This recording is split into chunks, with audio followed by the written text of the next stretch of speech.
The man who lived in the walls. Let me tell you about something that still keeps me awake at night. It's not a ghost story. It's not about demons or witches. It's worse because it's real. Back in 2017, I rented a one-bedroom apartment in a quiet, older neighborhood in Oregon. It was cheap, a little too cheap, but I had just gotten a job out of college and couldn't be picky. The building was from the 1950s, squeaky floors, creaky pipes, that kind of thing. The landlord was an old guy named Carl, who lived on site and gave off weird, almost too friendly vibes. The first weird thing I noticed was the noise. Every night after midnight, I'd hear light tapping from the walls. Not pipes, not mice. It sounded deliberate, rhythmic, like fingernails. Then came the whispers. At first, I thought it was my neighbors, but no one lived on either side of me. The units were empty and being renovated. I called Carl, but he brushed it off. Old buildings make old sounds, kid. One night, I left a glass of water on the kitchen counter. In the morning, it was gone. I found it 2 days later in the back of the cabinet above the fridge. I live alone. I set up a cheap motion camera in my kitchen, thinking maybe I sleepwalk. The next morning, the footage was gone, not corrupted, erased. Another night, I felt something brush against my foot while I lay in bed. I jumped up, turned on the lights, nothing.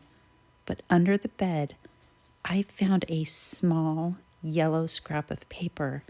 It just said, "I see you." I started noticing things missing, keys, socks, my toothbrush. Then they'd reappear in strange places, inside the oven, under the couch, once inside the toilet tank. It felt like someone was playing with me. I confronted Carl. He laughed it off, but something shifted in his expression, like he knew. I got obsessed. I measured the apartment.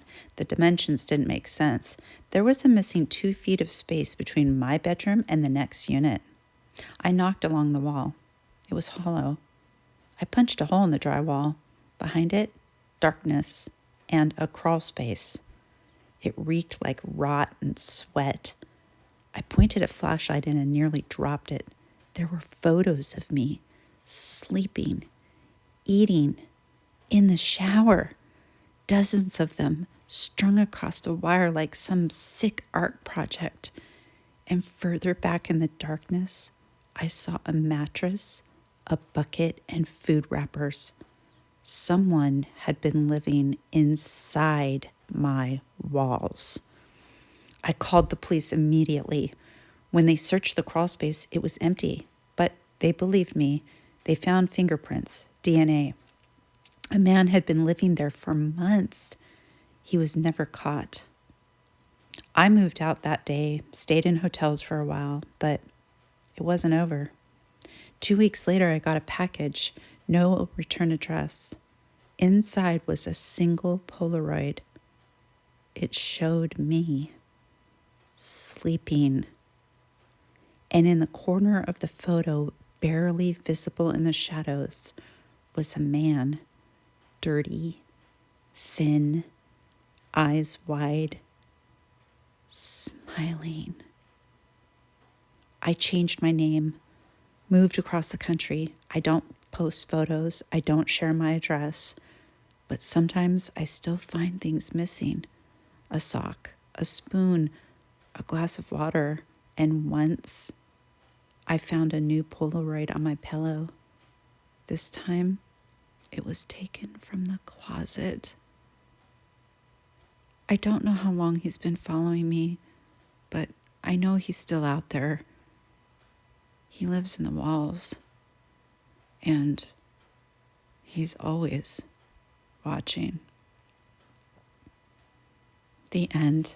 Oh my gosh. Okay, that was creepy. I remember I heard a story one time. This guy found out that a woman had been living in his apartment, and he actually had footage and stuff of it. That's very scary. So anyway, Yeah, I hope you guys enjoyed that. Sleep good tonight. Nighty night, tucky tucky. Anyway, I hope you guys are enjoying the October Fright Month. I am immensely enjoying these. I love reading these stories. So I hope you're enjoying them. Please hit like and subscribe. I love you guys so much. Take care. Loves.